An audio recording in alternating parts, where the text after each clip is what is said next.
إن الحمد لله نحمده ونستعينه ونستغفره ونعوذ بالله من شرور أنفسنا ومن سيئات أعمالنا من يهده الله فلا مضل له ومن يضلل فلا هادي له وأشهد أن لا إله إلا الله وحده لا شريك له وأشهد أن محمدا عبده ورسوله أما بعد فإن خير الحديث كتاب الله وخير الهدي هدي محمد صلى الله عليه وسلم وشر الأمور محدثاتها وكل محدثة بدعة وكل بدعة ضلالة وكل ضلالة في النار فقد قال الله تبارك وتعالى في محكم تنزيله بعد أعوذ بالله السميع العليم من الشيطان الرجيم بسم الله الرحمن الرحيم الله نور السماوات والأرض مثل نوره كمشكاة فيها مصباح المصباح في زجاجة الزجاجة كأنها كوكب دري يوقد من شجرة مباركة زيتونة لا شرقية ولا غربية يكاد زيتها يضيء ولو لم تمسسه نار نور على نور يهدي الله لنوره من يشاء ويضرب الله الأمثال للناس والله بكل شيء عليم في بيوت أذن الله أن ترفع ويذكر فيها اسمه يسبح له فيها بالغدو والآصال رجال لا تلهيهم تجارة ولا بيع عن ذكر الله وإقام الصلاة وإيتاء الزكاة يخافون يوما تتقلب فيه القلوب والأبصار ليجزيهم الله أحسن ما عملوا ويزيدهم من فضله والله يرزق من يشاء بغير حساب وقال النبي المصطفى صلى الله عليه وسلم فيما رواه مسلم رحمه الله في صحيحه عن أبي موسى الأشعري رضي الله تعالى عنه قال قال رسول الله صلى الله عليه وسلم إنما مثلي ومثل ما بعثني الله به كمثل رجل أتى قومه فقال يا قوم إني رأيت الجيش بعيني وإني أنا النذير العريان فنجاه او کما قال النبی المصطفیٰ صلی اللہ علیہ وسلم۔ قابل قدر علماء کرام، دوستوں، بزرگوں اور خواتین اسلام، ہر قسم کی تعریف، حمد و ثنا، کبریائی، پاکیزگی اور بڑائی جملہ مخلوقات کی بندگی کا اکیلا مستحق اللہ رب العالمین کے لیے لائق و سزاوار ہے۔ درود و سلام ہو اشرف المخلوقات میں سب سے افضل، قیامت کے دن تمام اولاد آدم کے سردار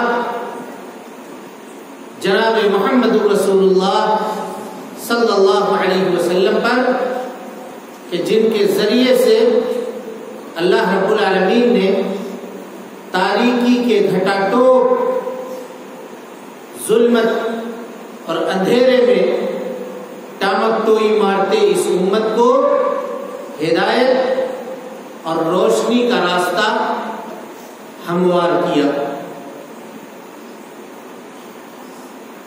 اللہم صلی علی محمد وعلی آل محمد کما صلیت علی ابراہیم وعلی آل ابراہیم انک حمید مجید۔ اللہم بارک علی محمد وعلی آل محمد کما بارکت علی ابراہیم وعلی آل ابراہیم انک حمید مجید۔ سامعین گرامی، بزرگوں اور دوستوں، آج کے اس پر رونق اور پرسکون اجلاس میں جس عنوان پر آپ کے سامنے میں خطاب کروں گا وہ سورہ نور کی یہی چند آیتیں ہیں جس کی تلاوت ہم نے خطبہ مسنونہ کے بعد آپ کے سامنے کی ہے۔ انہی آیتوں کا مختصر ترجمہ اور اس کی تشریح اصلاح معاشرہ کے حوالے سے آپ کے سامنے رکھنے کی کوشش کروں گا، اللہ رب العالمین سے اس دعا کے ساتھ کہ اللہ تعالی ہمیں کہنے سے زیادہ اور آپ کو سننے سے زیادہ ہم دونوں کو اس کے اوپر عمل کی توفیق نصیب فرمائے۔ بغیر کسی تمہید کے اب ہم اپنے اصل موضوع میں سیدھے داخل ہوتے ہیں۔ اللہ رب العالمین کا ارشاد ہے، اللہ نور السماوات والارض۔ اللہ رب العالمین آسمان و زمین کا نور ہے۔ حافظ ابن کثیر رحمۃ اللہ علیہ کہتے ہیں کہ نور سے مراد اللہ رب العالمین کی ہدایت ہے، یعنی حضرت عبداللہ ابن عباس روایت کرتے ہیں، حدیث قدسی ہے، فرمایا اللہ کے نبی صلی اللہ علیہ وسلم نے کہ اللہ رب العالمین یہ فرماتا ہے کہ میرا نور یہ میری ہدایت ہے۔ اللہ نور السماوات والارض، آسمان اور زمین پہ رہنے والے مخلوق کو ہدایت دینے والی جو ہستی ہے وہ رب العالمین کی ذات مبارکہ ہے۔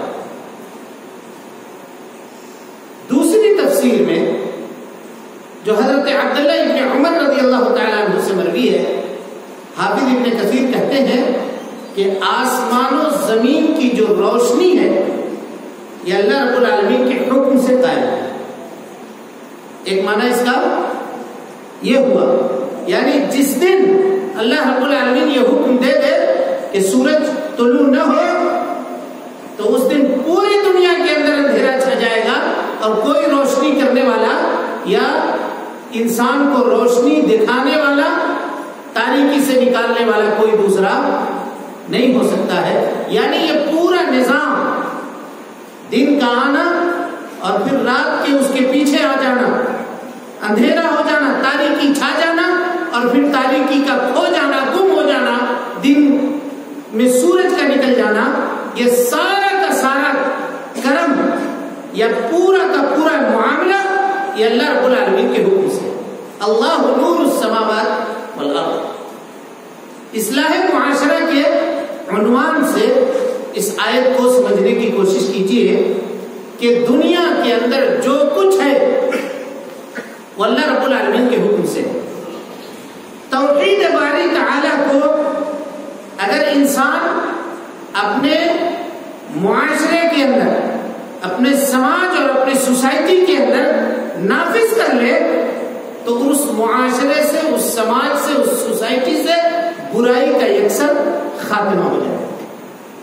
اور یہی وجہ ہے کہ جناب محمد رسول اللہ صلی اللہ علیہ وسلم کی 13 سال کی زندگی مکہ المکرمہ کی آپ اٹھا کر کے دیکھیں، اس پوری زندگی میں اور اس زندگی میں نازل ہونے والی آیتوں کا آپ مطالعہ کریں تو اللہ رب العالمین نے ہر آیت اور ہر سورت کے اندر مکی زندگی کی جو آیات ہیں اس میں اللہ رب العالمین کی توحید، ایمان بالیوم الآخرہ، عذاب قبر اور اس طرح کی چیزوں کا تذکرہ فرمایا ہے، تاکہ اس دور میں معاشرے کے بگاڑ کا اندازہ آپ لگا سکتے ہیں اور اس کی جھلکیاں سیرت کی کتابوں کے اندر ہم اور آپ پڑھتے رہتے ہیں، سنتے رہتے ہیں۔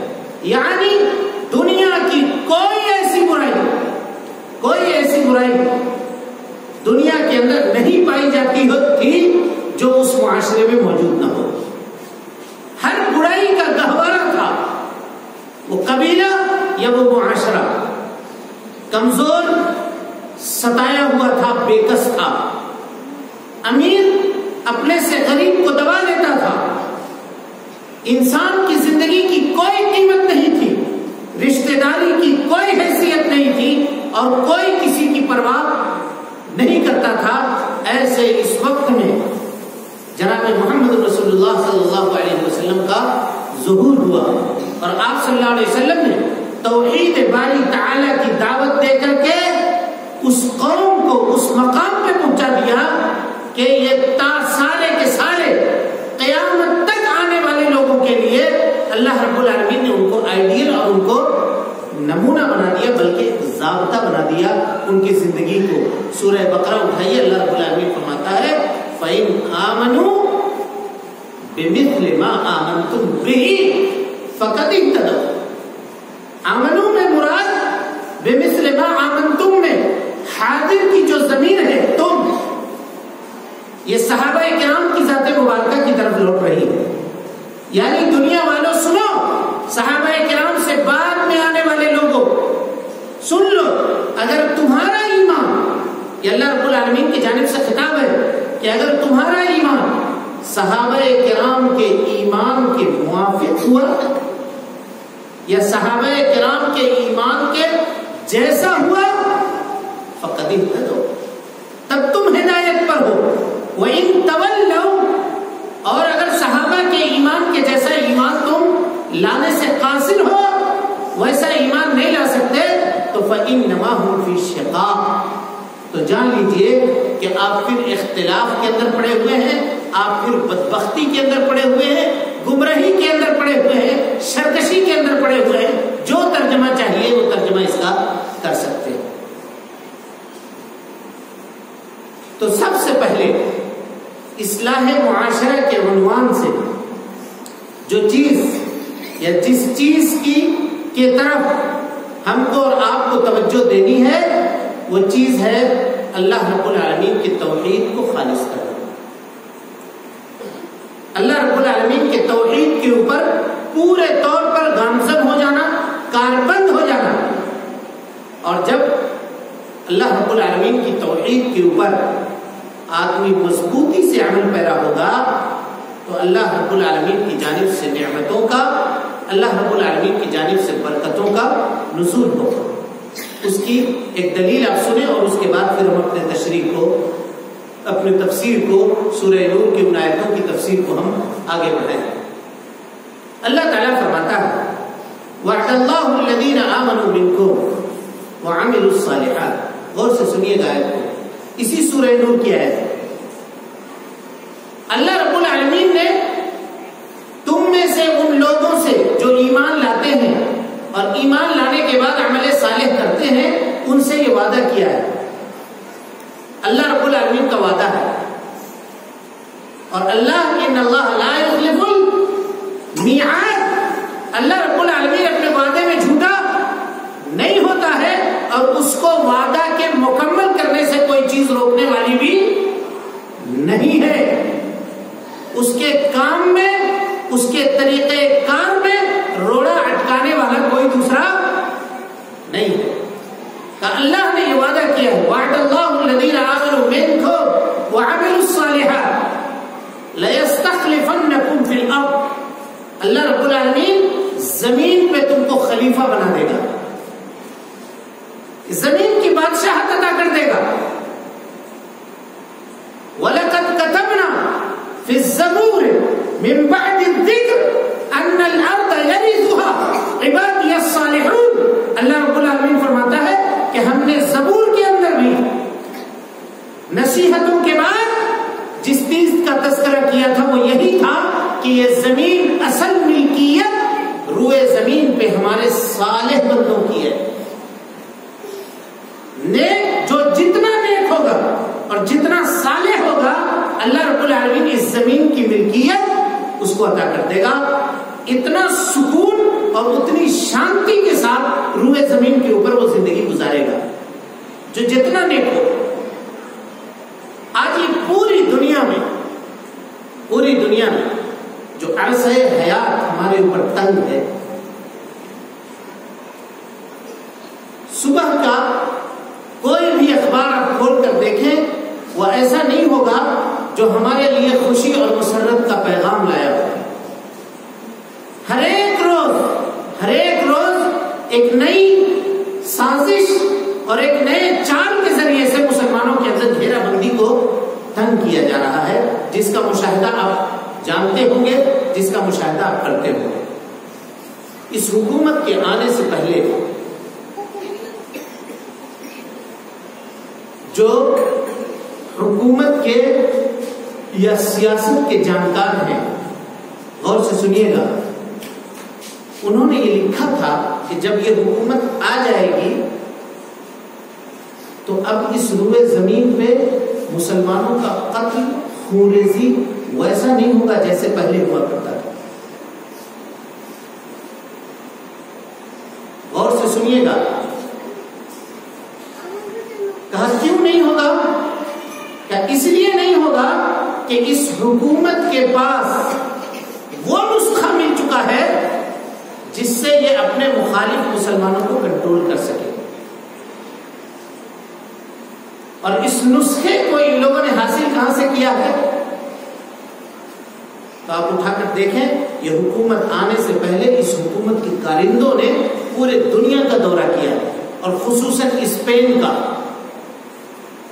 مسلمانوں کی سطوت اور جبروت کی جو نشانی تھی, اسپین, قرطبہ اور اس کے ارد گرد کے علاقے, ان کا دورہ کیا ہے, اور وہاں جا کر کے ان لوگوں نے یہ اسٹڈی کی ہے کہ مسلمانوں کو کہیں پر کمزور کرنا ہے یا کہیں جھکانا ہے یا ان کو دین سے بیزار کرنا ہے, تو اس کے لیے کون سی دوا استعمال کی جائے اور کون سا نسخہ استعمال کیا جائے. اور اسی نسخے کو آج ہندوستان کے اندر ایک ایک کر کے یہ لوگ امپلیمنٹ کرنے کی کوشش کر رہے ہیں. آپ کیا سمجھتے ہیں کہ طلاق ثلاثہ کے سلسلے میں پورے ہندوستان کے اندر جو دھما چوکڑی مچائی گئی اور یہ جو آوازیں بلند کی گئی, حکومت کر رہی ہے آج تک, کیا یہ یوں ہی ہے؟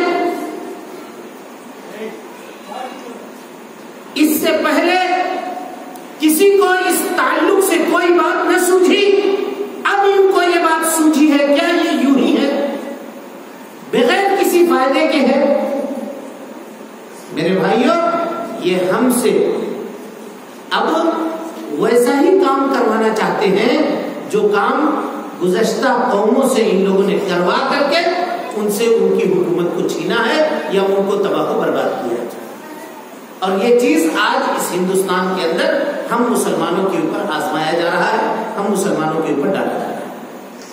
ایسے اس نازک صورتحال کے اندر اصلاح معاشرہ کے اس عنوان پہ ہم آپ کی روشنی یا آپ کی توجہ اس روشنی کی جانب مبذول کرانا چاہتے ہیں جو اللہ رب العالمین کی جانب سے نسخہ کیمیا ہمارے اور آپ کے لیے نازل کیا ہوا ہے.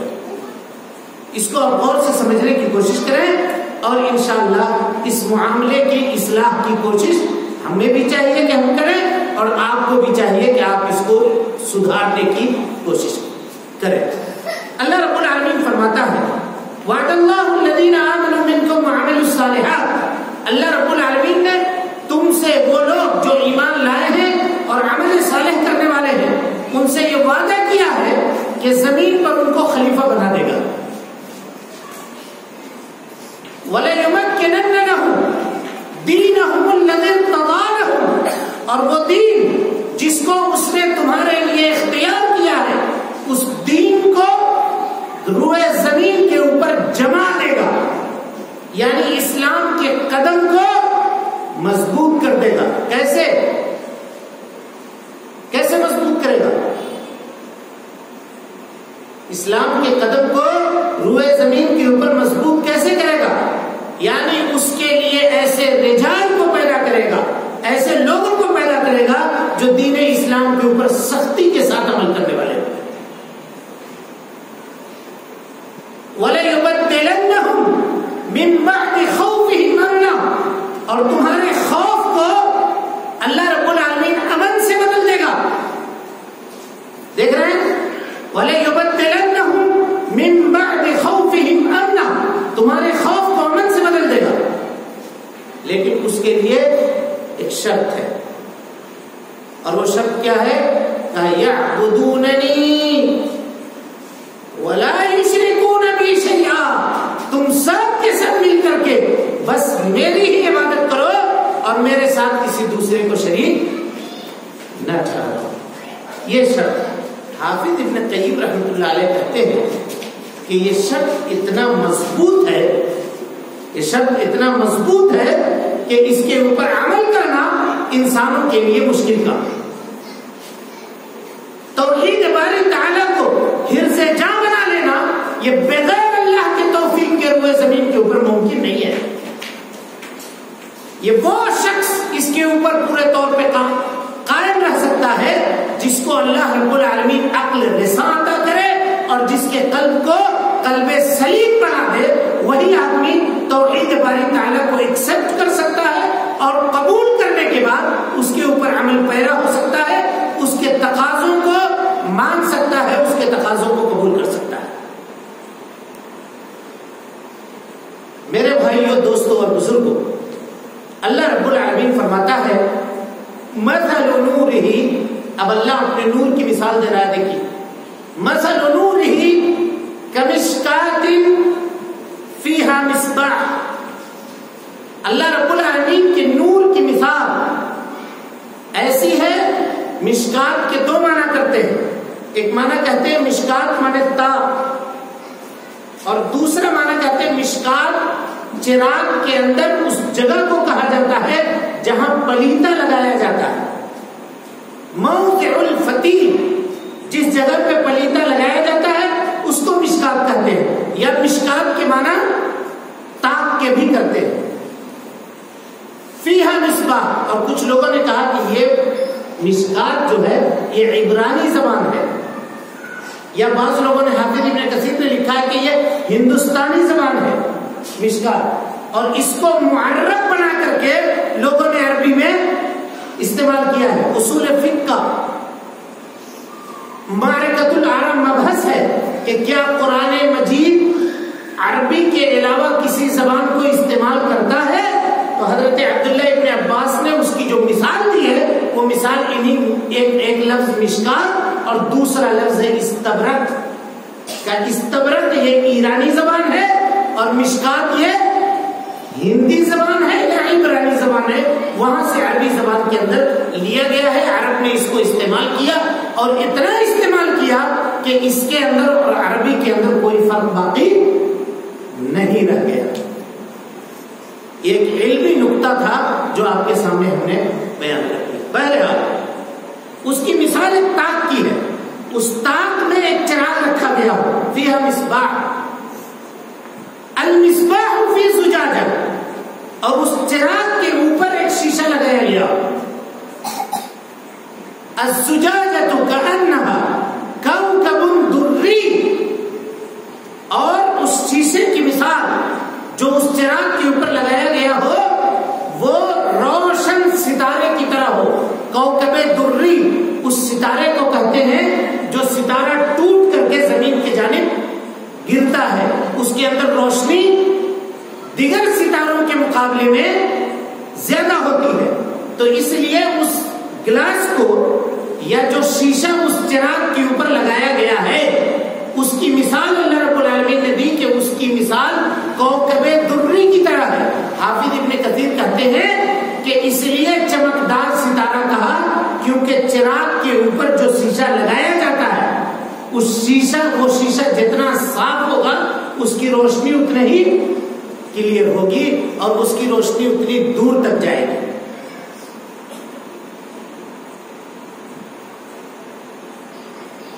یوقد من شجرۃ مبارکہ زیتونۃ لا شرقیۃ ولا غربیہ.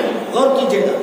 اور اس چراغ کو جلانے میں جس تیل کا استعمال کیا گیا ہے وہ تیل ہے زیتون کا تیل.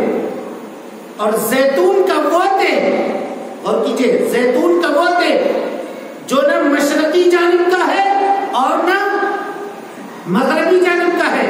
بیت المقدس جہاں یہ زیتون اگتا ہے، جہاں زیتون کی کھیتی کی جاتی ہے، ملک شام کا وہ علاقہ جو فلسطین میں ہے، اس کے مشرقی جانب کو یہودیوں نے اپنی عبادت کے لیے خاص کیا تھا اور مغربی جانب کو نصارہ نے اپنی عبادت کے لیے خاص کیا تھا کہ وہ جب نماز پڑھتے تھے تو اس کے مشرقی جانب کا رخ کرتے تھے، یہودی جب نماز پڑھتے تھے تو اس کے مغربی جانب کا رخ کرتے تھے. اللہ رب العالمین نے اس آیت میں تعریف کی ہے اور کیا کہا کہ وہ زیتون کا درخت جو نہ مشرقی جانب میں اگایا گیا ہو اور نہ مغربی جانب میں اگایا گیا ہو. علامہ ناصر سعدی رحمۃ اللہ علیہ اس آیت کی تفسیر میں لکھتے ہیں کہ جدید سائنس یہ کہتی ہے کہ زیتون کا وہ درخت جو مشرق اور مغرب سے ہٹا کر کے بالکل بیچ میں لگایا گیا ہو یا دنیا کے بالکل مڈل میں جو درخت اگتا ہو اور جس میں سورج کی روشنی صبح سے لے کے شام تک یکساں پڑتی ہو، کوئی کمی نہیں واقع ہوتی ہو، وہ زیتون سب سے بہتر ہوتا ہے اور اس کا تیل بھی استعمال کے لیے سب سے اچھا ہوتا ہے. تو اللہ رب العالمین نے اس تیل کی مثال دی، زیتونۃ لا شرقیۃ ولا غربیہ یکاد زیتھا یضیء. اتنا صاف اور اتنا شفاف تیل ہو زیتون کا کہ بغیر آگ جلائے اس میں سے روشنی پھوٹ رہی ہو، جس کو آپ کرسٹل کہتے ہیں، جس کو آپ پیور کہتے ہیں یا جس کو آپ کلیئر کہتے ہیں، جو کچھ آپ کہہ لیں وہ تیل کی صفت اللہ رب العالمین نے یہ بیان کی. وَلَوْ لَمْ تَمْسَسْهُ نَارٌ، اگرچہ آگ نے اس کو نہ چھوا ہو، یعنی زیتون کے اس تیل میں آگ نہ لگائی گئی ہو، یکاد زیتھا یضیء وَلَوْ لَمْ تَمْسَسْهُ نَارٌ نُورٌ عَلَى نُورٍ. اگر آگ لگا دی جائے، پلیتا جلا دیا جائے تو تیل کی شفافیت کی روشنی، اس چراغ کے اوپر لگائے گئے گلاس کی روشنی اور پھر اس آگ کے ذریعے سے نکلنے والی روشنی، ان تمام روشنی کو اگر جمع کر دیا جائے تو اس کی مثال روشنی کے اوپر روشنی اور روشنی در روشنی، اس کو اللہ رب العالمین نے بیان کیا نور علی نور یہدی اللہ لنورہ من یشاء. غور کیجیے، اللہ رب العالمین اپنے اس نور کی ہدایت جس کو چاہتا ہے اس کو کرتا ہے. اللہ بکل شیء علیم. اور اللہ ہر چیز کو اللہ رب العالمین جاننے والا ہے، ہر چیز کو سمجھنے والا ہے، ہر چیز کے اوپر اللہ رب العالمین پورے طور پہ مطلع ہے۔ اب دیکھیے یہ مثال ہوئی اللہ رب العالمین کے اس نور کی۔ اس مثال کو سننے کے بعد ہماری اور آپ کی یہ خواہش ہوتی ہے یا نہیں ہوتی ہے کہ اللہ رب العالمین کے اس نور کو کہاں تلاش کیا جائے؟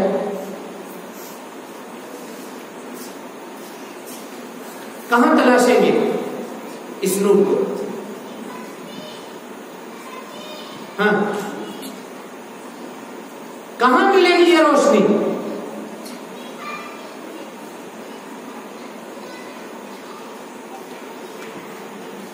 کوئی بتا سکتے ہیں آپ لوگ؟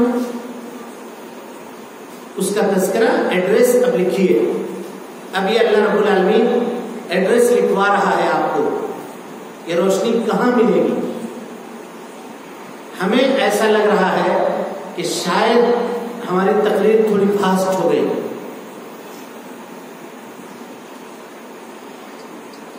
سامعین میں کچھ ہوائیاں اڑتی ہیں، بات سمجھ میں آ رہی ہے نہیں آ رہی ہے؟ آ رہی ہے؟ یہ روشنی اللہ رب العالمین کی کہاں حاصل ہوگی؟ دیکھیے اللہ تعالیٰ کہتا ہے فی بیوت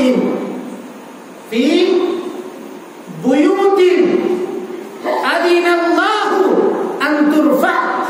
اللہ رب العالمین کی روشنی اگر تلاش کرنی ہو تو ان گھروں میں تلاشو جس کے بلند کرنے کا اللہ رب العالمین نے حکم دیا ہے۔ کہاں ملے گی؟ کہاں؟ بولیے۔ فی بیوت، غور کیجئے، ان گھروں میں تلاشو اذن اللہ، جن کے بلند کرنے کا اللہ رب العالمین نے حکم دیا ہے۔ اذن اللہ ان ترفع ویذکر فیہا اسمہ، اور جس میں اللہ رب العالمین کے نام کا ذکر کیا جاتا ہے۔ یسبح لہ فیہا بالغدو والآصال، جس میں لوگ بیٹھ کر کے صبح و شام اللہ رب العالمین کی تسبیح، اللہ رب العالمین کی تحلیل، اللہ رب العالمین کی پاکیزہ کلمات کا ذکر کیا کرتے ہیں، پاکیزہ کلمات کا نام لیا کرتے ہیں۔ اس جگہ میں تلاش ہو۔ کہاں ہے وہ جگہ؟ کہاں ہے؟ مسجد ہے۔ کیا مطلب ہوا اس کا؟ توحید باری تعالیٰ کے اقرار کے بعد اصلاح معاشرہ کی دوسری سیڑھی اگر کوئی ہے تو اللہ رب العالمین کا یہ گھر ہے۔ اس کی آبادی جس قدر بڑھے گی، جس قدر اس میں لوگ آئیں گے، اس قدر اللہ رب العالمین اس معاشرے کے اندر اصلاح پیدا فرمائے گا، اور اس معاشرے کے اندر اللہ رب العالمین ثبات قدمی عطا کرے گا، اس معاشرے کو پاکیزہ بنائے گا۔ جس قدر لوگ یا جس طریقے پہ لوگ مسجد میں آ رہے ہوں گے، یا مسجد سے جتنا رجحان ان کا بڑا ہوا ہوگا۔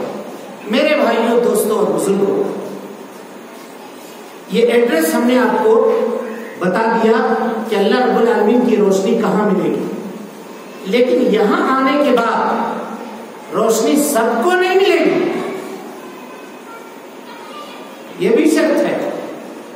کس کو ملے گی؟ ہے نا سوال؟ کس کو ملے گی؟ قرآن مجید کی تفسیر ہے، سمجھنے کی کوشش کیجیے۔ کہا کس کو ملے گی؟ دیکھیے، کہا رجال، ایسے لوگوں کو ملے گی لا تلہیہم، جن کو غافل نہیں کرتی ہے، تجارت، ان کی تجارت، ولا بیع، اور ان کی خرید و فروخت، عن ذکر اللہ، اللہ رب العالمین کی یاد سے۔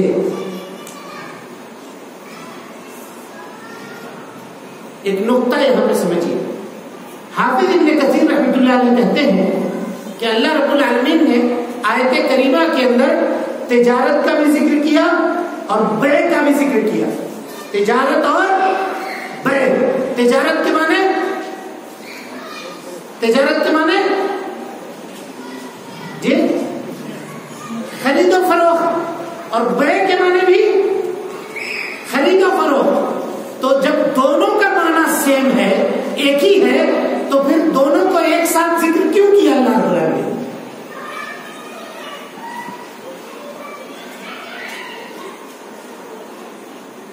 ہاں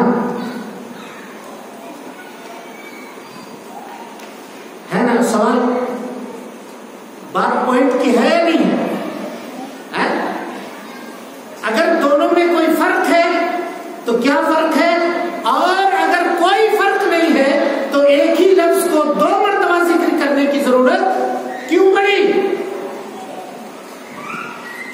قربان جائیے اللہ رب العالمین کے کلام، بلاغت، نظام کے اوپر. اللہ اکبر. حافظ ابن کثیر رحمۃ اللہ علیہ کہتے ہیں کہ تجارت سے مراد وہ تجارت ہے جو آدمی اپنی دکان لگا کر کے کرتا ہے. یعنی آپ نے شہر کے دکان میں یا شہر میں آپ نے ایک دکان خریدا، صبح آپ جاتے ہیں، وہ آپ کی دکان ہے، اس کو کھولتے ہیں، بیٹھتے ہیں. یعنی جو بیٹھکی بزنس جس کو ہم لوگ کہتے ہیں بیٹھکی دکان کرنے والا آدمی تجارت کرنے والا ہے.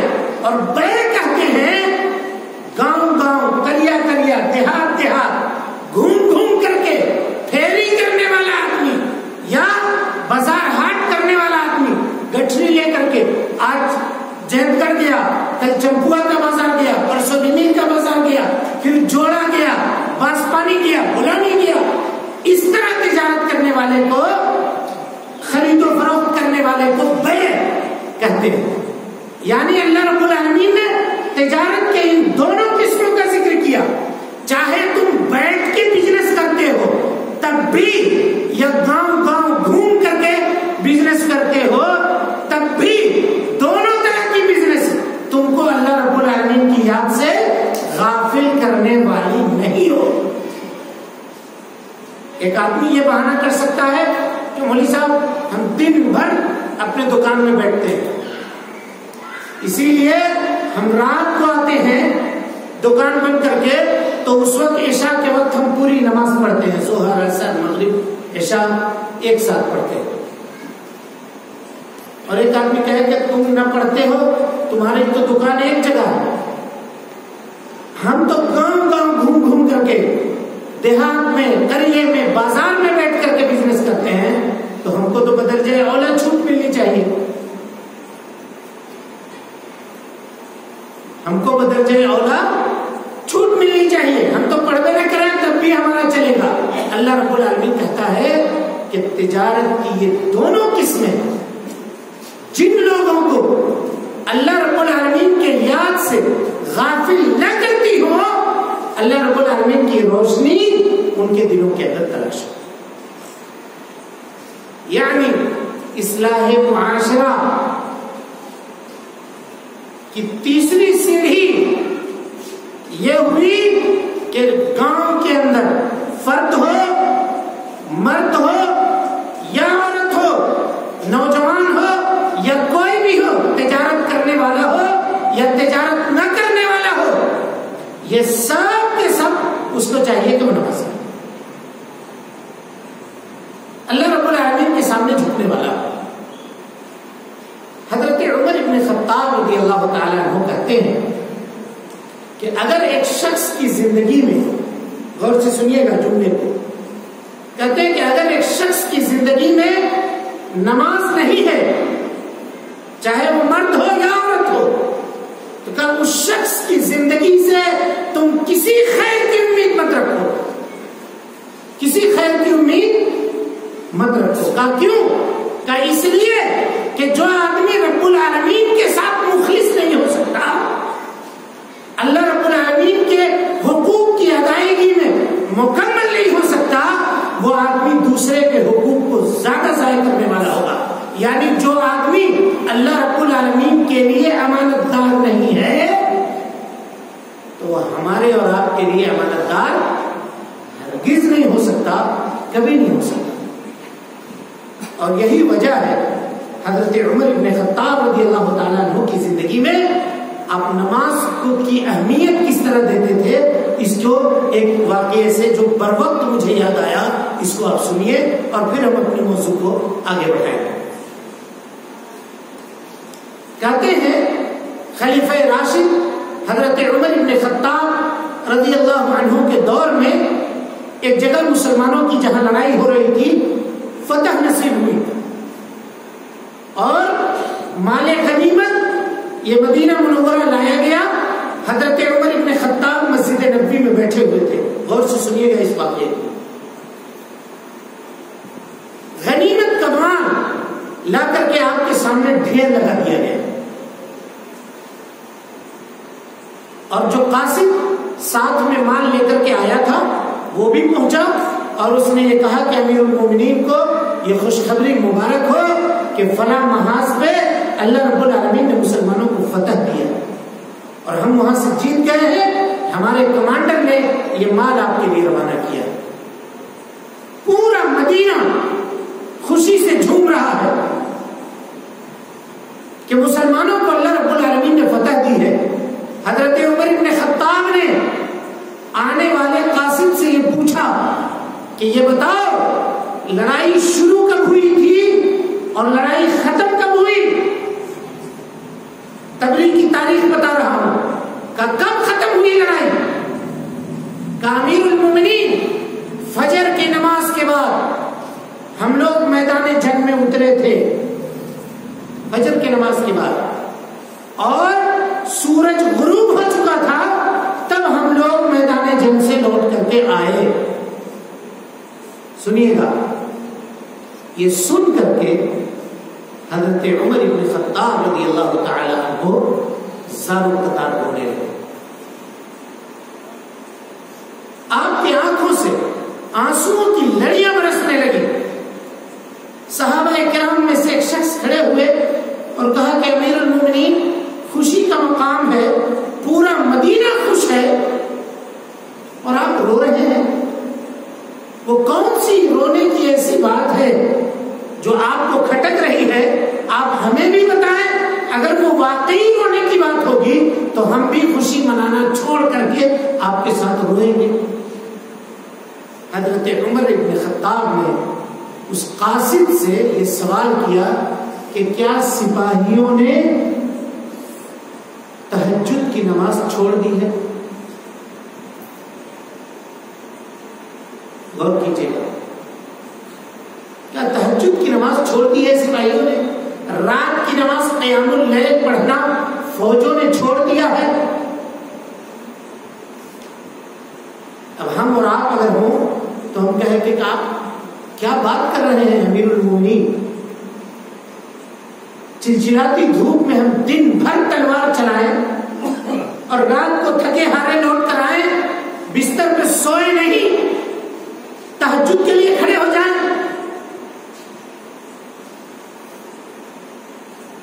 کہا باطل کو یہ روا نہیں ہے کہ وہ حق کا مقابلہ دن بھر کر سکے۔ سنیے گا اس قاعدے کو، کہا کسی باطل کے لیے یہ جائز نہیں ہے کہ وہ حق کے سامنے دن بھر ٹک سکے۔ اگر باطل نے تمہیں دن بھر مشغول رکھا ہے تو اس کا مطلب یہ ہے کہ تمہارے اندر کوئی خرابی آ گئی۔ اور انہوں نے آرڈیننس لکھوایا مدینہ منورہ سے ہر ایک کمانڈر کو کہ آپ ان سے کہیے کہ وہ سپاہیوں کو تہجد کے لیے جگائیں اور اس وقت کھڑا کر کے ان کو کہیں کہ نماز پڑھیں۔ ہم بہانہ کرتے ہیں کہ ہم تو تجارت کرنے والے ہیں، ہم کاروبار کرنے والے ہیں، ہم اس طرح سے کرنے والے ہیں، ہم ایسا کرنے والے ہیں، ہم یہ عذر پیش کرتے ہیں اور وہ بھی فرض نماز کے لیے پیش کرتے ہیں۔ یہاں بات تہجد کی ہو رہی ہے جو فرض بھی نہیں ہے، فرض بھی نہیں ہے، اور اس کے بعد ہم یہ چاہتے ہیں کہ 9 محرم 8 محرم اور 10 محرم کو لاٹھی بھانج کر کے لوگوں کو ڈرا لیں گے اور سال بھر لاٹھی کھائیں گے۔ یہ سوچتے ہیں مسلمان۔ میرے بھائیوں، اس سے معاملے کا حل نہیں ہونے والا ہے، معاملے کا حل ہونے والا ہے۔ کسی نے لکھا تھا کہ اگر تمہیں اپنے صحیح اسلام کا مظاہرہ کرنا ہے تو وہ یہ اس دن ہوگا جس دن مسلمان جمعہ میں جیسی بھیڑ کرتے ہیں، اگر ویسی بھیڑ وہ فجر کی نماز کے لیے کرنا شروع کر دے، فجر کی نماز کے لیے آنا شروع کر دے مسجد میں اس طرح سے جیسے یہ جمعہ کے لیے آتے ہیں، تو باطل اس دن خود بخود اپنا دم توڑ دے گا اور خود بخود وہ مسلمانوں کے سامنے پست ہو جائے گا۔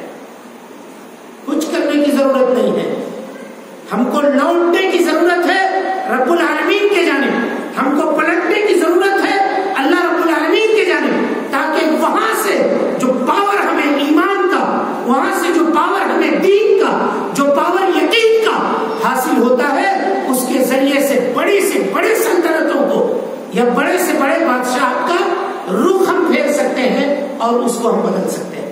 آج ہم نے اپنی سطوت اور اپنے جبروت کو خود اپنے جیسے یا بندوں کے پیدا کردہ رسومات کے ذریعے سے تلاش کرنا شروع کیا۔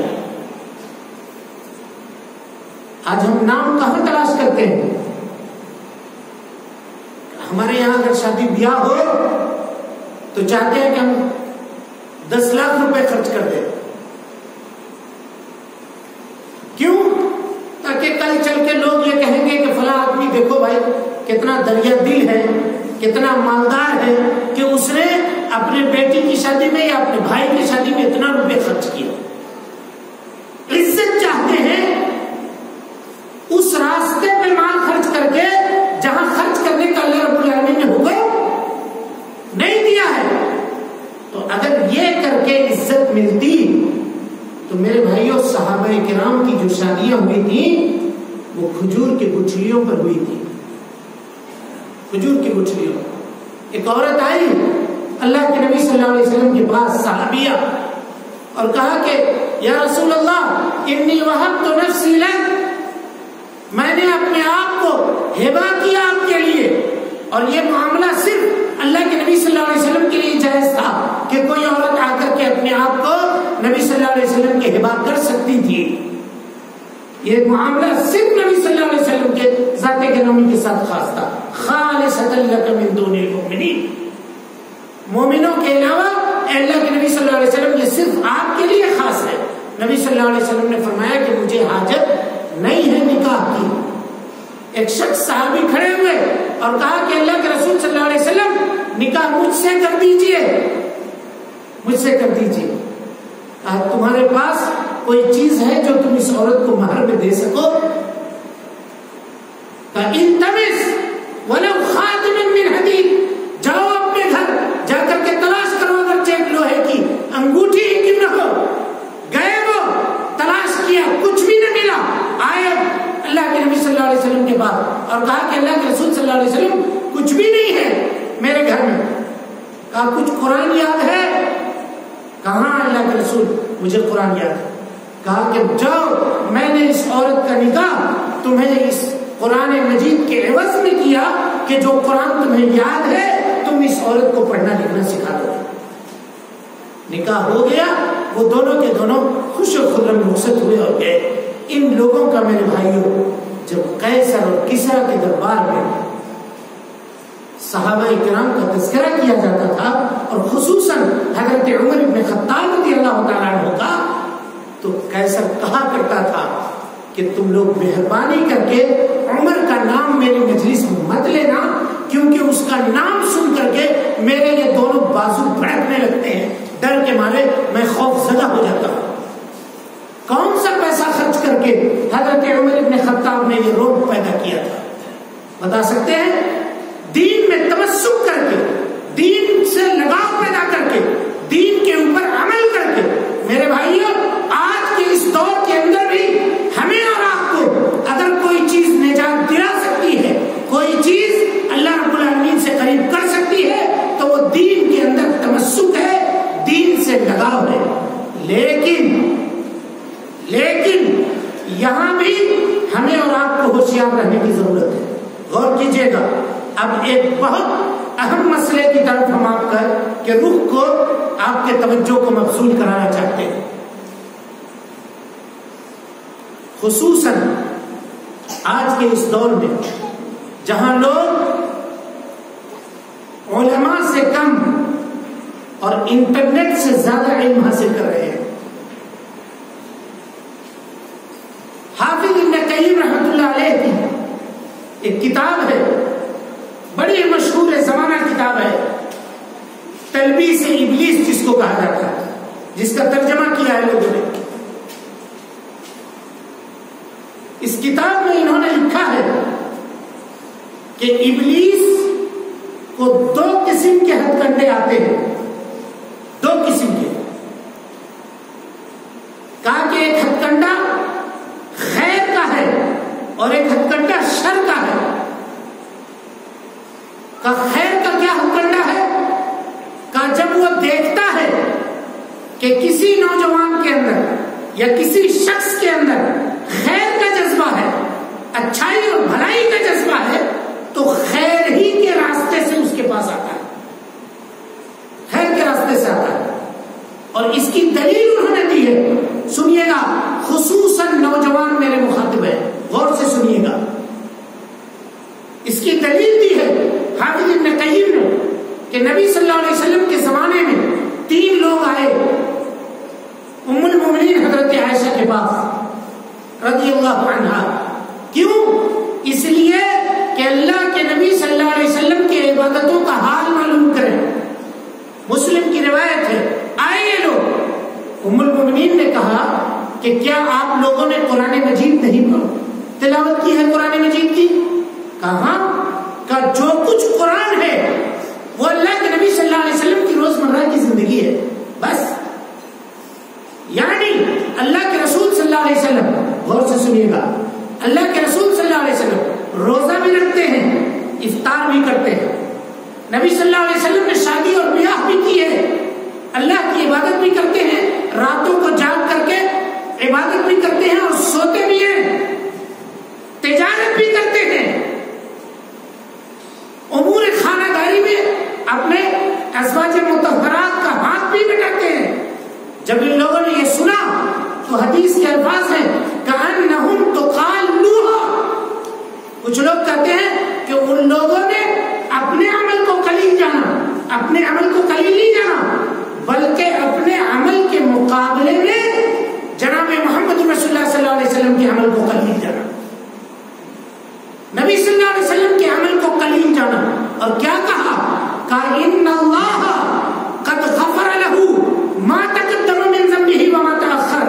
اللہ رب العالمین نے جناب محمد رسول اللہ صلی اللہ علیہ وسلم کے اگلے اور پچھلے گناہ معاف کر دیے تھے، تو ان کے لیے تو اتنا عبادت چلے گا. اما انا، میں اصوم ولا افطر ابدا، ہمیشہ روزہ رکھوں گا، کبھی افطار نہیں کروں گا. دوسرے نے کہا لا تزوج النساء، میں کبھی عورت سے شادی کروں گا ہی نہیں. اور تیسرے نے کہا کہ میں دنیا داروں کے ساتھ رہوں گا ہی نہیں، آج سے میں ہجرت کر کے جا رہا ہوں، اپنے کاروبار وغیرہ سب کچھ بند کر کے جنگل میں جا کر کے بیٹھوں گا اور وہاں بیٹھ کر کے تسبیح پڑھوں گا، سبحان اللہ الحمدللہ، بس اس کے علاوہ اور دوسرا کام ہمارا نہیں ہوگا. سمجھ رہے بات کو؟ ان کے اندر خیر کا جذبہ دیکھا تو شیطان خیر کے راستے سے آیا.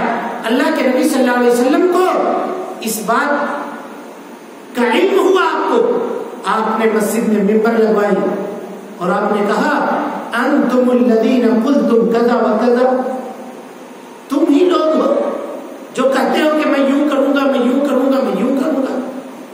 کہ مجھے دیکھو، فواللہ، قسم اللہ کی، اس روئے زمین پہ اللہ رب العالمین کا تقوی اختیار کرنے والا سب سے زیادہ میں ہوں، اور اللہ رب العالمین کو سب سے زیادہ پہچاننے والا میں ہوں. میں روزہ بھی رکھتا ہوں، افطار بھی کرتا ہوں، میں نے شادی بھی کی ہے، امور خانہ داری بھی بٹاتا ہوں، تجارت بھی کرتا ہوں، کسب معاش کے لیے کوشش بھی کرتا ہوں. فمن رغب عن سنتی، جو میرے سنت سے اعراض کرے گا، فلیس منی، وہ مجھ سے نہیں ہوگا. میرے بھائیوں، نوجوانوں کے اندر آج یہ راستہ لوگوں نے پیدا کرنے کی کوشش کی ہے. اس کی ایک اور مثال لیجیے. عبد الرحمن ابن ملجم، جانتے ہیں یہ کون ہے؟ کوئی بتا سکتا ہے؟ عبد الرحمن ابن ملجم حضرت علی کا قاتل ہے. یہ دیکھیے ایک جواب آیا، صحیح جواب، اللہ آپ کے علم میں برکت دے. حضرت علی کو قتل کرنے والا ہے یہ عبد الرحمن ابن ملجم. ملجم کچھ لوگ پڑھتے ہیں، ملجم صحیح نہیں، ملجم ہے. جانتے ہیں یہ کون تھا؟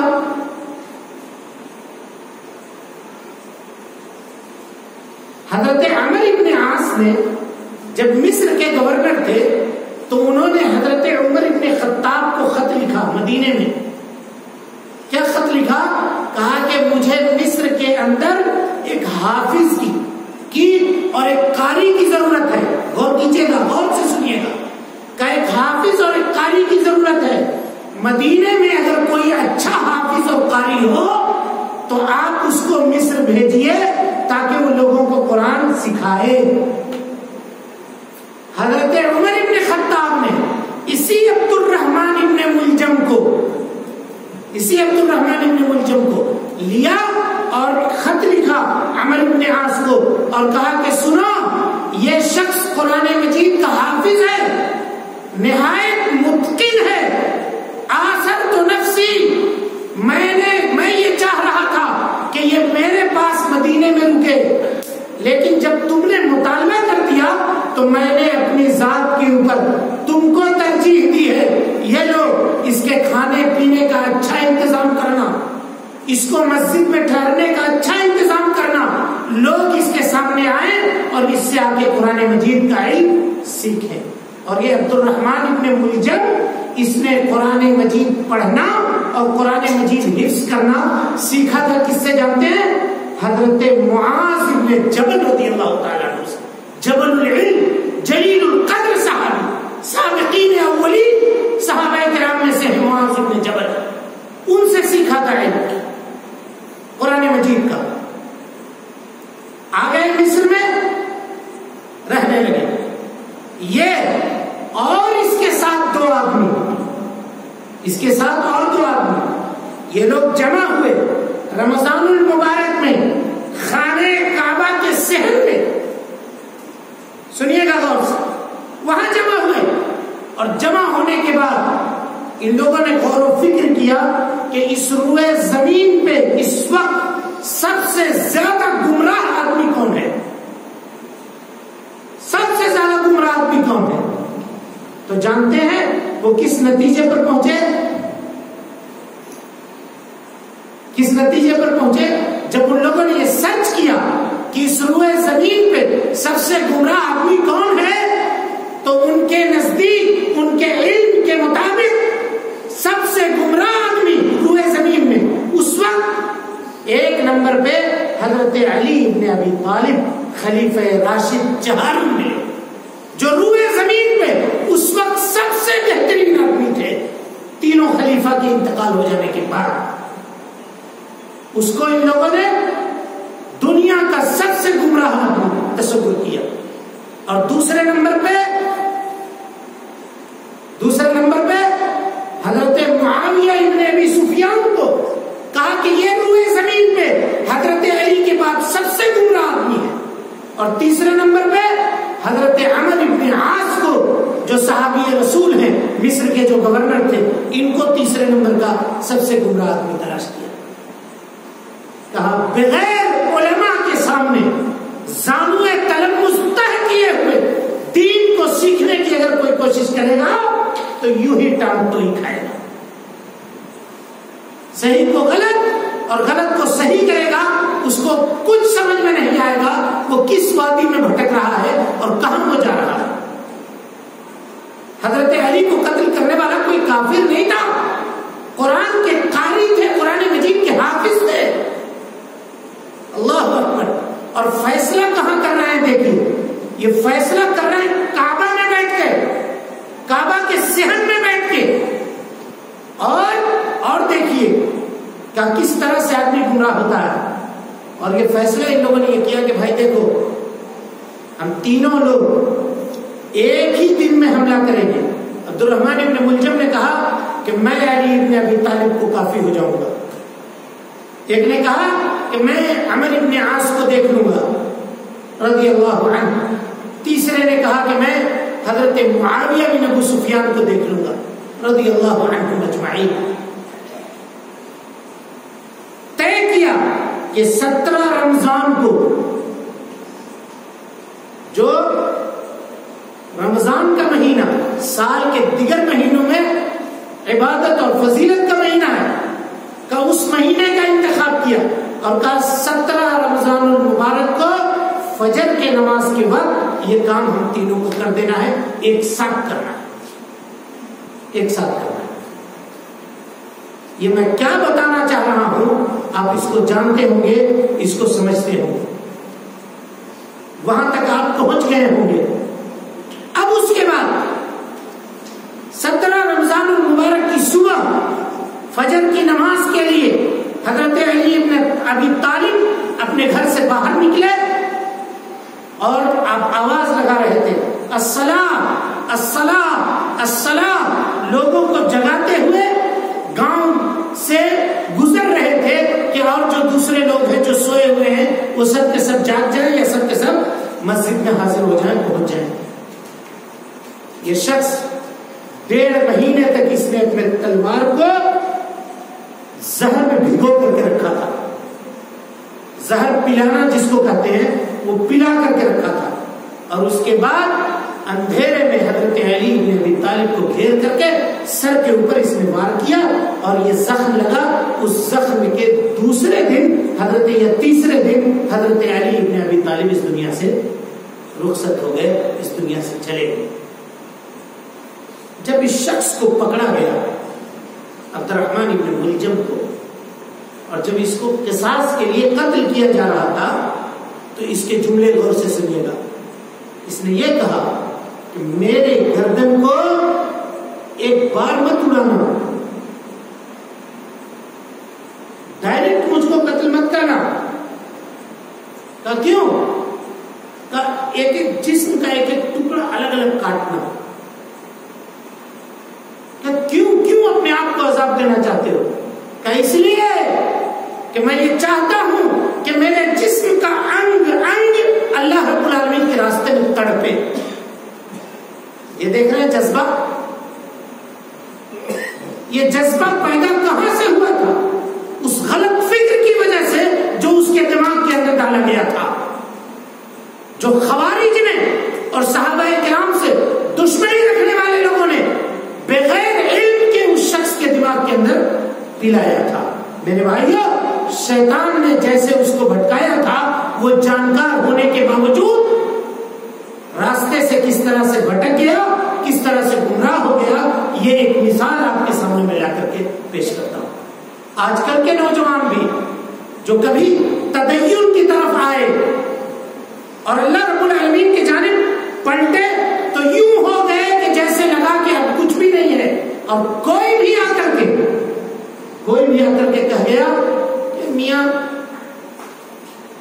تم چوڑی پہن کر بیٹھے ہو، مسلمانوں کے ساتھ وہاں ایسا ہو رہا ہے، مسلمانوں کے ساتھ وہاں ایسا ہو رہا ہے، وہاں ایسا ہو رہا ہے، اور تم یہاں بیٹھے ہوئے ہو۔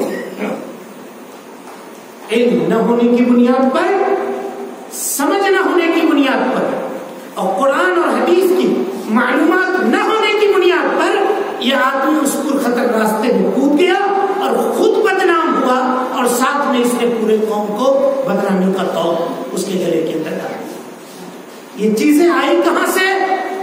کہا جب ہم نے علماء کا دامن چھوڑ دیا اور راسخین فی العلم سے، جو علم کے اندر پختہ اور مضبوط ہیں، ان لوگوں سے علم حاصل کرنا چھوڑ دیا، تو نتیجہ ہمارا اور آپ کا یہ ہوا۔ آج دیکھ لیجئے نوجوانوں کے ساتھ کیا معاملہ ہے۔ پورے اس علاقے کے اندر بھی لوگ کہتے ہیں کہ یہ علاقہ شرک سے پاک ہے، الحمدللہ توحید کے اوپر گامزن ہے لوگ۔ 3 دنوں کے اندر، یہ ابھی جو محرم کا مہینہ گزرا ہے، یہ دھما چوکڑی کا، کتنے ایسے نوجوان ہیں یہاں کے بھی اور دوسرے بستیوں کے، یہ کہتے ہیں کہ حضرت حسین کے تعلق سے کہ اسلام کو اگر زندگی ملتی ہے، ایک پوسٹ دیکھا یہی کہ ہمارے ہی علاقے کے ایک صاحب ہے، نام ان کا میں نہیں لینا چاہتا، کہا کہ اسلام کو زندگی ملتی ہے حضرت حسین کے شہادت سے. پوسٹ کیا انہوں نے. یہ کس بات کا نتیجہ ہے؟ یہ انٹرنیٹ سے دین سیکھنے کا نتیجہ ہے کہ جو کچھ ہم پڑھ رہے ہیں وہاں، جو کچھ ہم دیکھ رہے ہیں وہاں، یہ سمجھتے ہیں کہ یہی اصل دین ہے، یہی اصل بات ہے. اب آپ کیا کہنا چاہ رہے ہیں کہ کیا حضرت حسین کی شہادت سے پہلے رضی اللہ عنہ دین اسلام مردہ تھا؟ اور یہ چال اور یہ جو روش ہے یہ تو شیعوں کی ہے، یہ اہل سنت والجماعت کی نہیں ہے. آپ انجانے میں اس کو اتنا معلوم نہیں ہوگا.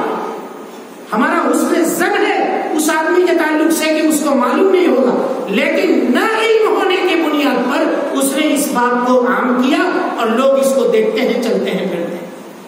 اور پورے ہندوستان سے میرے بھائیوں، یہ اس سال کی خبر ہے، اس سال کی، کہ گزشتہ سالوں میں جن بستیوں کے اندر یہ اکھاڑے نکالنا بند کر دیے تھے لوگوں نے، ان بستیوں کے اندر بھی اس سال اکھاڑے نکالے گئے اور لوگوں نے اس کے اندر خوب دھما چوکڑی مچائی، خوب دھما چوکڑی مچائی.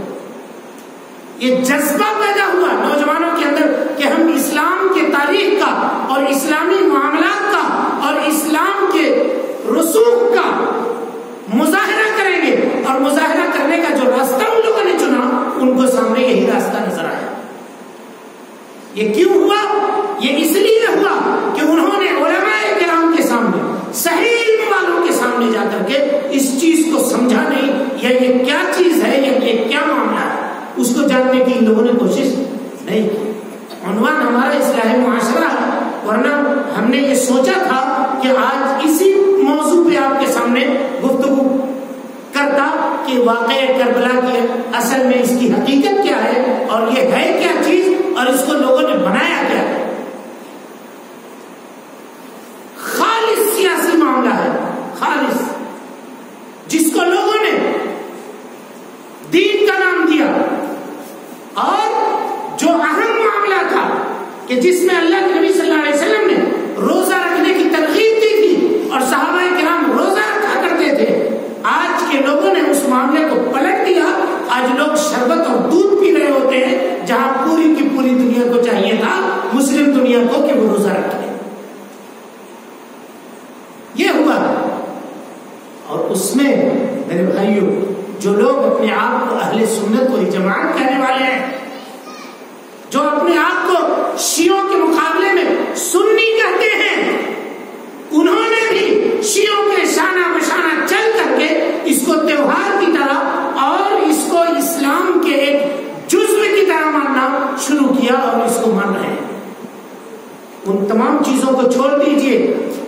ہماری اور آپ کی بستی نے فیس بک، واٹس ایپ اور انٹرنیٹ کے ذریعے سے ایک دور ایسا آنے والا ہے، آج نہیں 10 سال، 5 سال، 20 سال کے بعد، کہ نوجوان ایسے پیدا ہوں گے جو یہاں بھی تعزیہ اور جھنڈے لے کر کے نکلنا شروع کریں گے، جس کی شروعات فیس بک کے ان پوسٹوں کے ذریعے سے ہو گئی ہے کہ اسلام زندہ ہوتا ہے ہر حسین کی شہادت کے بعد یا کربلا کے بعد اسلام کو زندگی حاصل ہوتی ہے.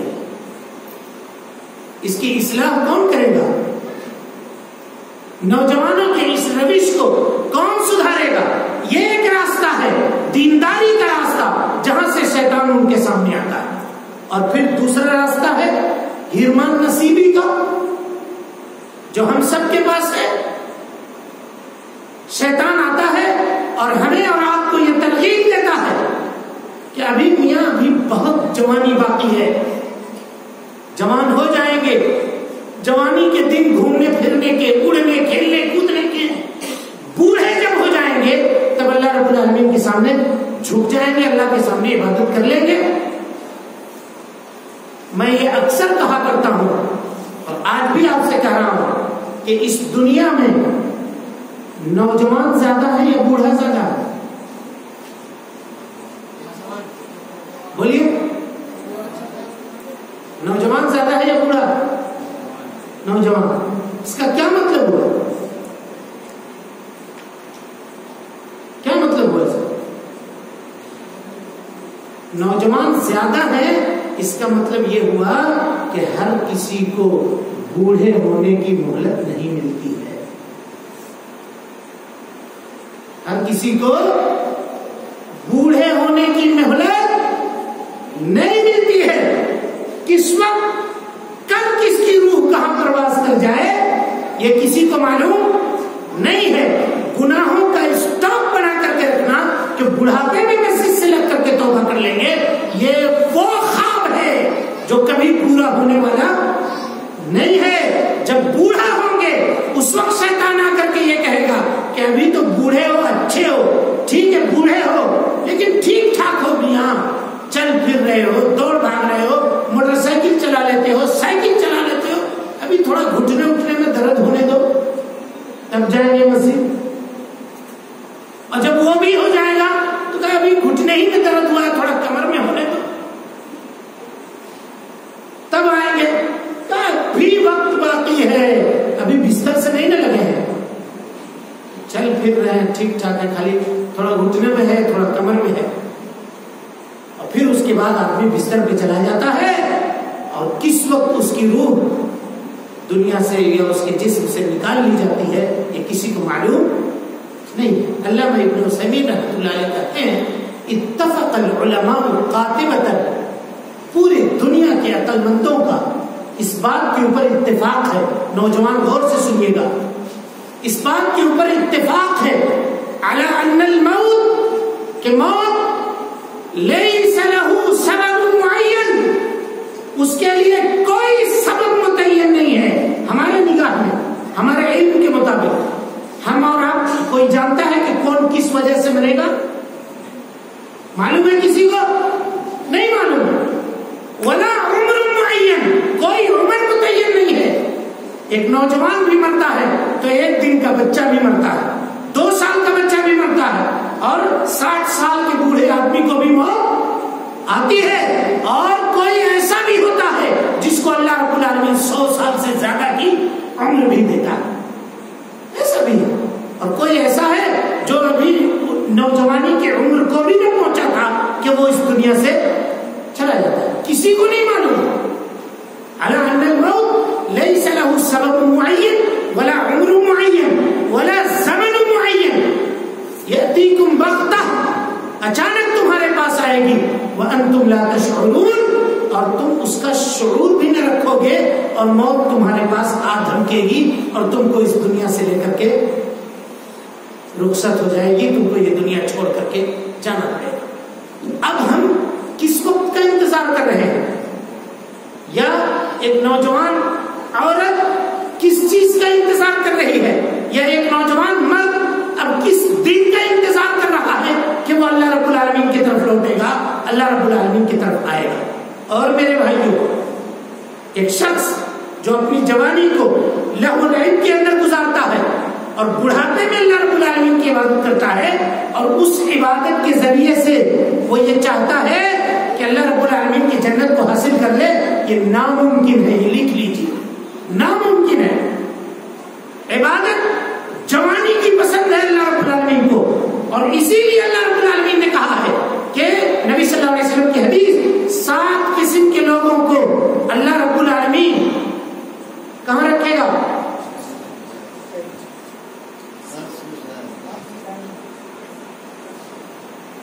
کہاں رکھے گا؟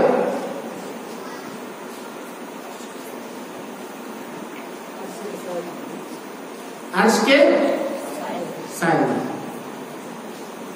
عقیدے کے باب سے ہے یہ گفتگو، سمجھ لیجیے. آج تک ترجمہ کرتے ہیں ہم لوگ عرش کے سائے میں رکھے گا. اولا عرش کا لفظ اس حدیث میں موجود نہیں ہے. سبعۃ یظلهم اللہ فی ظلہ یوم لا ظل یوم لا ظل الا ظلہ. اللہ رب العالمین کے سائے کے علاوہ کوئی سایہ نہیں ہوگا. عرش کا تذکرہ نہیں ہے.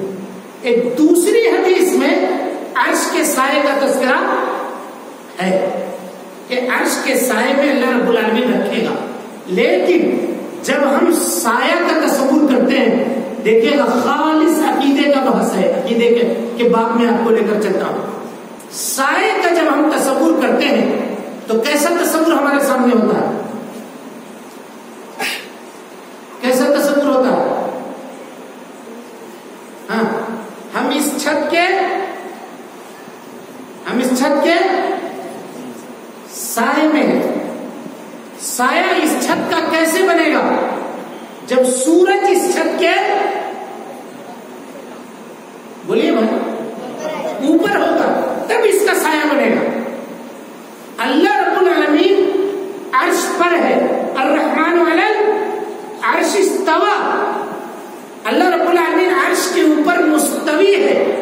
کیسے مستوی ہے اس کا علم کسی کو نہیں ہے، اور اس تعلق سے پوچھنا اور سوال کرنا یہ بدعت ہے.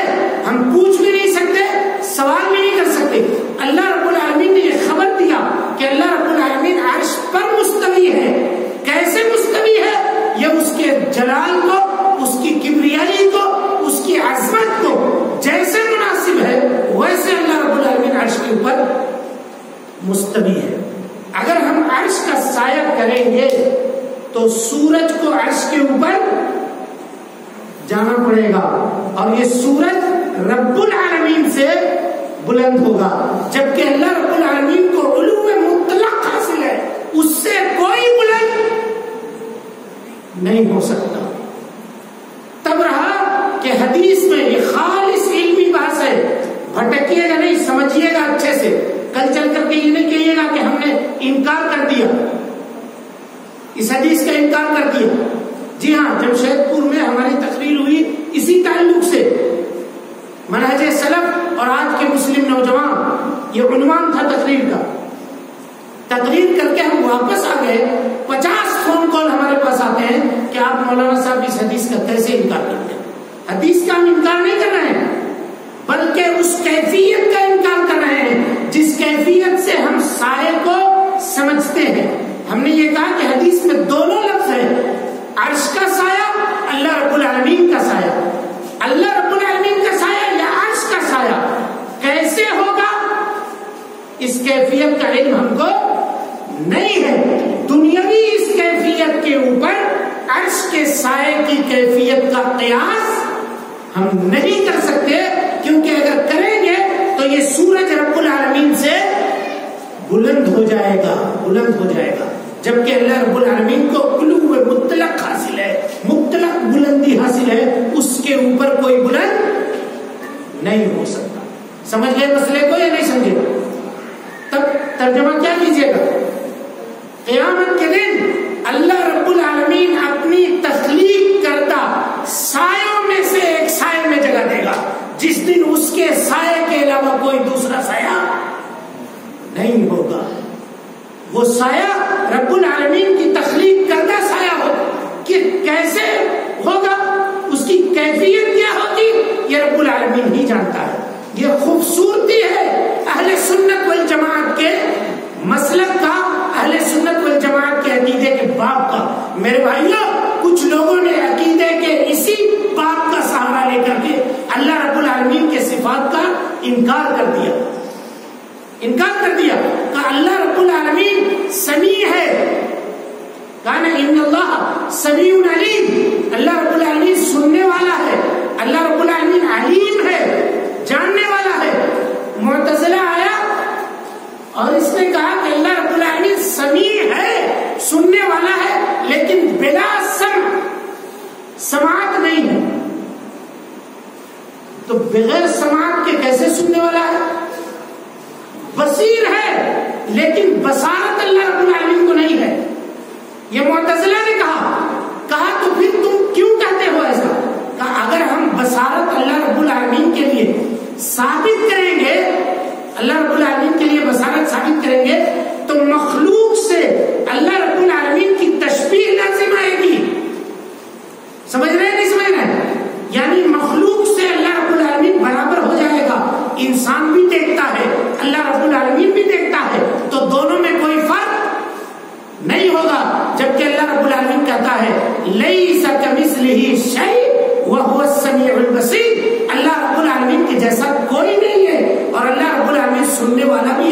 اور اللہ رب العالمین دیکھنے والا بھی ہے. تو کیا جواب دیتے ہیں ہم اس کا جواب دیتے ہیں کہ اللہ رب العالمین سنتا بھی ہے, اللہ رب العالمین دیکھتا بھی ہے, لیکن اس کے سننے کی, اس کے دیکھنے کی کیا کیفیت ہے, اس کیفیت کا علم ہم کو اور آپ کو نہیں ہے. اللہ رب العالمین خوش بھی ہوتا ہے, ہم خوش ہوتے ہیں, ہم اور آپ خوش ہوتے ہیں تو ہمارا چہرہ کھل جاتا ہوگا, خوشی سے ہم پھول جاتے ہوں گے. ہم غصہ ہوتے ہوں گے تو غصہ کے مارے ہمارا چہرہ سرخ ہو جاتا ہوگا, لال ہو جاتا ہوگا. ہمارا ہوتا ہوگا, رب العالمین کی کیفیت معلوم نہیں ہے.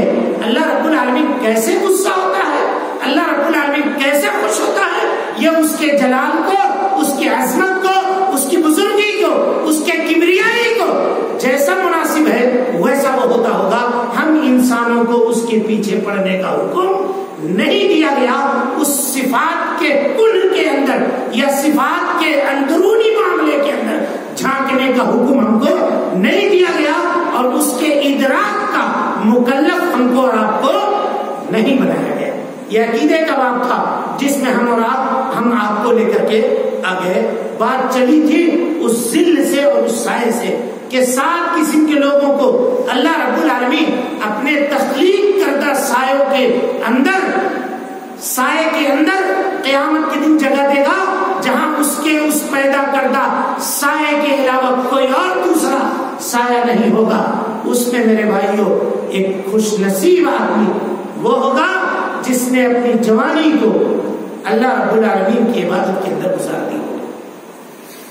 یہ خوش نصیب شخص ہوگا جس نے اپنی جوانی کو اللہ رب العالمین کی عبادت میں گزاری ہو. میرے بھائیوں, دوستوں اور بزرگوں, میرے نوجوانوں, اور اسی طریقے سے میرے پردہ نشین مائیں اور بہنیں, معاشرے میں جو برائیاں آج کے اس دور کے اندر عام ہیں, بے پردگی کا جو ماحول ہمارے اور آپ کے یہاں عام ہو چکا ہے, اور اسی طریقے سے نوجوانوں کے اندر جو بے راہ روی ہے, اور بے راہ روی کی جو روش اور یہ چلن معاشرے کے اندر عام ہو چکی ہے, ضرورت ہے اس بات کی کہ ہم کو اور آپ کو اللہ رب العالمین کے جانب پلٹنے کی ضرورت ہے, آنے کی ضرورت ہے اللہ رب العالمین کی جانب. ورنہ دنیا کی یہ زندگی, ہماری اور آپ کی زندگی 50 سال کی, 60 سال کی, 70 سال کی, اور اس کے بعد یہ زندگی کٹ جائے گی, یہ زندگی ختم ہو جائے گی. لیکن اس کے بعد کی جو زندگی شروع ہوگی, قبر کی زندگی, برزخ کی زندگی, اللہ رب العالمین کے سامنے حساب و کتاب کی زندگی, وہ زندگی ہمارے سامنے کاٹے نہیں کٹے گی. اس زندگی کو ہم اور آپ کاٹ نہیں سکتے ہیں اگر اس دنیا کی زندگی کے اندر ہم نے نیکی نہیں کی ہے, اس دنیا کی زندگی کے اندر اللہ رب العالمین کے حکم کے مطابق ہم نے زندگی نہیں گزاری. معاشرے میں آج یہ چلن, یہ رواج عام ہے کہ عورتیں پردے کو اپنے لیے بوجھ سمجھتی ہیں, بوجھ سمجھتی ہیں, اور وہ یہ سمجھتی ہے کہ ہم اگر پردے سے ہیں یا پردے سے اگر ہم رہتے ہیں تو یہ ہمارے پچھڑے پن کی ہونے کی دلیل ہے. یہ ہرگز نہیں ہے میرے بھائیوں. آپ اس معاشرے کا جائزہ لیں جس معاشرے کے اندر لوگوں نے عورتوں کو پردے سے باہر نکالا ہے. اس معاشرے کا کیا حال ہوا ہے, اس معاشرے کے اندر عورت کے احترام کا کیا طریقہ ہے اور کیا سلیقہ ہے, اور اسلام نے احترام کا کیا طریقہ اور کیا سلیقہ سکھایا ہے. جو لوگ یہ کہتے ہیں کہ مرد اور عورت یہ دونوں کے دونوں برابر ہیں اور یہ شانہ بشانہ اپنی زندگی گزار سکتے ہیں, اور ان کو پردے کے اندر رکھ کر کے اسلام نے ان کے ساتھ بے انصافی کا معاملہ کیا ہے, تو میرے بھائیوں وہ ایک طائرانہ نظر اس معاشرے کے اوپر بھی ڈالیں جس معاشرے کے اندر بے پردگی عام ہے. کیسی برائیاں اس معاشرے کے اندر پھیل رہی ہے, اس معاشرے کے اندر جنم لے رہی ہے. پردے کی اہمیت کا اندازہ اب اس بات سے لگا سکتی ہیں. ام المومنین حضرت عائشہ کہتی ہیں کہ جہاں کہیں بھی تذکرہ ہے ان کا کہ فلاں صحابی وہ مجھے پہچانتے تھے، کہ اس لیے پہچانتے تھے کہ پردہ کی آیت نازل ہونے سے پہلے انہوں نے مجھے دیکھا تھا. اور ایک مشہور واقعہ ام المومنین کی جانب سے سن لیں اور سمجھ لیں. کہا کہ جس گھر میں جو گھر تھا ام المومنین حضرت عائشہ کا، یہ وہ گھر تھا جس میں جناب محمد رسول اللہ صلی اللہ علیہ وسلم کی قبر مبارک ہے. اور اسی گھر میں ایک حصے میں جب تک ام المومنین زندہ رہی، گھر کو دو حصے میں انہوں نے تقسیم کیا ہوا تھا. ایک حصہ قبروں کے لیے اور ایک حصہ خود رہنے کے لیے. جب حضرت ابوبکر صدیق کو وہاں دفن کیا گیا تو ام المومنین کہتی ہیں کہ میں وہاں بھی اس وقت تک میں اپنے گھر میں پردے کا اہتمام نہیں کرتی تھی. گھر کے اندر گھر سے باہر کی بات نہیں ہے، گھر سے باہر کی بات نہیں ہے. کہا لیکن جب حضرت عمر ابن خطاب کو دفن کیا گیا تو اس کے بعد ہم نے اپنے گھر میں بھی پردہ کرنا شروع کیا، کیونکہ ایک تو ہمارے والد صاحب کی قبر تھی، ایک ہمارے شوہر کی قبر تھی. یہ عمر ابن خطاب رضی اللہ عنہ یہ ہمارے لیے اجنبی تھے، اس لیے ہم نے ان کی قبر سے بھی پردہ کیا. سمجھ رہے ہیں بات کو؟ ہم سمجھتے ہیں کہ یہ یوں ہی ہے معاملہ. اور ایک غلط عقیدے کو یہاں پر دور کیجیے. کچھ لوگ جو حج اور عمرہ کے لیے جاتے ہیں وہ عام طور پہ یہ سوال کرتے ہیں کہ وہاں ایک جگہ خالی ہے، 3 قبروں کے بعد ایک جگہ خالی ہے جس میں حضرت عیسیٰ علیہ السلام کو دفن کیا جائے گا جب وہ وہاں سے لوٹ کر کے آئیں گے. یہ سنا تھا کہ نہیں آپ لوگوں نے؟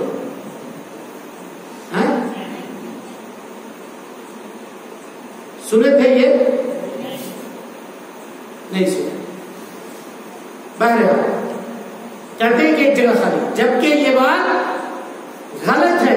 وہاں کوئی جگہ خالی نہیں ہے. کہ اگر جگہ خالی ہوتی تو اس میں ام المومنین خود دفن ہوتی، اور جگہ اگر وہاں خالی ہوتی اور مزید قبروں کی تو حضرت عمر ابن خطاب کو ام المومنین سے اجازت کی ضرورت نہیں پڑتی، اور ام المومنین یہ نہ کہتی کہ اس جگہ کو میں نے اپنے لیے رکھا تھا، لیکن جب عمر ابن خطاب نے مانگ دیا تو میں نے اپنے نفس کے اوپر حضرت عمر ابن خطاب کو ترجیح دی اور ان کو ہم نے یہ جگہ دے دی. یہ کہنے کی ضرورت نہیں پڑتی. اور یہ تینوں قبریں آج وہاں موجود ہیں. ام المومنین حضرت عائشہ کی قبر جو ہے وہ بقیع میں عام قبروں کے ساتھ ان کی قبر ہے. کہاں پر اس کی قبر ہے اس کا علم اب کسی کو نہیں. تو یہ پردے کا صحابہ کرام کی زندگی میں اور صحابیات کی زندگی میں پردے کا یہ معاملہ تھا. اور آج کل کے اس دور کے اندر پردے کا کیا حال ہے اور پردے کا کیا معاملہ ہے اس کو ہم اور آپ جان سکتے ہیں، سمجھ سکتے ہیں. جبکہ اللہ رب العالمین کا واضح حکم اس تعلق سے قرآن مجید کے اندر ہے. اے اللہ کے نبی صلی اللہ علیہ وسلم آپ مومنہ عورتوں سے کہہ دیجئے اپنے نگاہوں کو نیچے رکھیں، اپنے شرمگاہوں کی حفاظت کریں، اپنے اوپر جلباب کو ڈالے رہیں. یہ ایک مسئلہ ہوا. لیکن یہ بتائیے کہ وہ عورت جو پردے سے ہے، کیا اسلام نقاب کی صورت میں، غور سے سنیے گا جملے کو ہمارے، نقاب کی صورت میں عورت کو لائسنس دیتا ہے کہ لائسنس پہن کر کے یا نقاب لگا کر کے جہاں چاہے تو نکل جائے؟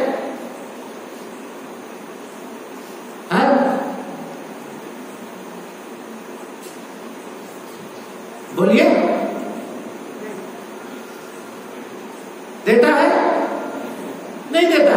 اب آج اگر آپ کہیے گا کہ باہر گئے ہوں میں تو ہم نقاب لگا کے تو کیا نقاب لگانے کے بعد عورت کا باہر نکلنا یہ جائز ہو جاتا ہے بغیر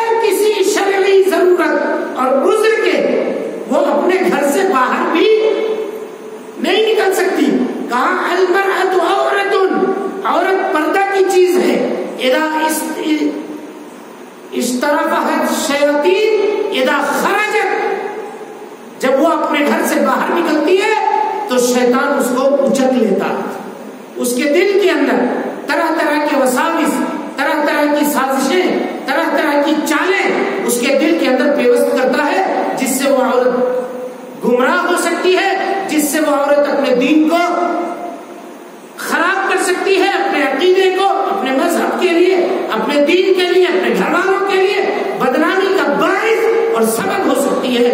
شیطان یہ اس کے دلوں کے اندر یہ چیزیں ڈالتا ہے۔ تو پردہ ہونے کے باوجود بھی بغیر کسی شرعی ضرورت کے اور بغیر کسی محرم کے باہر نکلنے سے منع کیا گیا، اور اگر پردے کی صورت میں باہر نکلنا جائز ہوتا تو میرے بھائیوں اٹھائیے علماء کرام کے فتوے کہ وہ عورت جس کے پاس محرم نہیں ہے، سنیے گا غور سے، کہ محرم نہیں ہے، حج کی طاقت رکھنے کے باوجود بھی اس کے اوپر حج فرض نہیں ہے، حج پیسہ ہے، مال ہے، دولت ہے، زمین و جائیداد کے مالک ہے، لیکن کوئی محرم نہیں ہے، شوہر بھی نہیں ہے، بیٹا بھی نہیں ہے، بھائی بھی نہیں ہے، کوئی نہیں ہے جو اس کو ساتھ لے کر کے جائے اور حج کرا کر کے وہاں سے لے کر کے آئے، تو اس کے اوپر سے اللہ رب العالمین نے حج کے فرضیت کو ثابت کر دیا، حج معاف ہے۔ تو آپ کیا کہیں گے بازار جانے کے لیے؟ کیا کہیں گے عید کی شاپنگ کرنے کے لیے؟ کیا کہیں گے مارکیٹ سے کوئی سامان خریدنے کے لیے؟ حج کا معاملہ جب معاف ہے تو پھر ان چیزوں پہ کیا عورت اکیلے اور نقاب لگا کر کے اپنے چہرے کو ڈھانپ کر کے بغیر کسی محرم کے جا سکتی ہے؟ میرے بھائیوں ہرگز نہیں، ہرگز نہیں۔ اور فرمایا تھا اللہ کے نبی صلی اللہ علیہ وسلم نے فاتقوا الدنیا واتقوا النساء، اس دنیا سے ڈرو اور عورتوں سے ڈرو۔ سب سے زیادہ فتنے کی چیز میں تمہارے درمیان جو چھوڑ کر کے جا رہا ہوں وہ یہی عورت ہے۔ کہ بنی اسرائیل کے تباہی کا سبب یہی سے شروع ہوا تھا، اور اب جو اس امت میں تباہی آئے گا وہ بھی یہی سے شروع ہوگا۔ فاتقوا الدنیا واتقوا النساء، دنیا سے ڈرو، دنیا سے بچو، اور ان عورتوں سے ڈرو، ان کی چال بازیوں سے ڈرو، اور ان کے بے پردہ معاشرے میں نکلنے سے ڈرو، ان سے پرہیز کرو۔ یہ اللہ کے نبی صلی اللہ علیہ وسلم نے ہمیں اور آپ کو یہ تعلیم دی تھی، اس تعلیم کو ہم نے پشے پشت ڈال دیا۔ نتیجہ یہ ہوا کہ معاشرے کے اندر طرح طرح کی برائیاں، آئے دن ایک نئی برائی کا وجود، آئے دن ایک غلط خبر معاشرے کے اندر عام ہوتی ہے، اور معاشرے کے اندر برائیوں کا یہ چلن میرے بھائیوں نکل چلتا ہے۔ شریعت کے اوپر جب آدمی عمل کرے گا، شریعت کے مطابق جب زندگی گزارے گا، تو ان تمام برائیوں سے وہ آدمی بچ جائے گا اور اس کا معاشرہ پاک اور صاف ہو جائے گا۔ آئیے قرآن مجید میں سورہ نور کی ان آیتوں کی طرف کہ اس کا ترجمہ کر کے ہم اب اپنی تقریر کو ختم کریں۔ کہ رجال، ان لوگوں کے دلوں میں ملے گا یا دلوں میں ملے گی اللہ رب العالمین کی روشنی، جن کو ان کی تجارت، ان کی خرید و فروخت اللہ رب العالمین کی یاد سے، نماز قائم کرنے سے، زکات دینے سے نہ روکتی ہو۔ یخافون یوما تتقلب فیہ القلوب والابصار، یہ اس دن سے ڈرتے ہیں جس دن ان کی آنکھیں اور ان کے دل پتھرا دیے جائیں گے۔ یہ ترجمہ کیا ہے ابوالکلام آزاد، پلٹ دیے جائیں گے، کچھ سوجھے گا نہیں جہنم کی آگ کو دیکھ کر کے، یا قیامت کی ہولناکی کو دیکھ کر کے کچھ نہ تو سمجھ میں آئے گا اور کچھ نہ نظر آئے گا۔ اللہ رب العالمین نے قیامت کے ہولناکی کا یہ نقشہ کھینچا ہے۔ حافظ ابن کثیر رحمۃ اللہ علیہ کہتے ہیں کہ نوجوانوں، جب بھی تمہارے دل کے اندر کوئی برائی جنم لے یا کسی برائی کا کھٹکا پیدا ہو تو اس وقت یہ یاد کر لینا کہ قیامت کے دن اللہ رب العالمین کے سامنے کھڑے ہو کر کے ہم کو جواب دینا ہے. یہ یاد کر لینا. یہ نسخہ کیمیا ہے جو تم کو اس گناہ کرنے سے یکسر باز کر دے گا. اس گناہ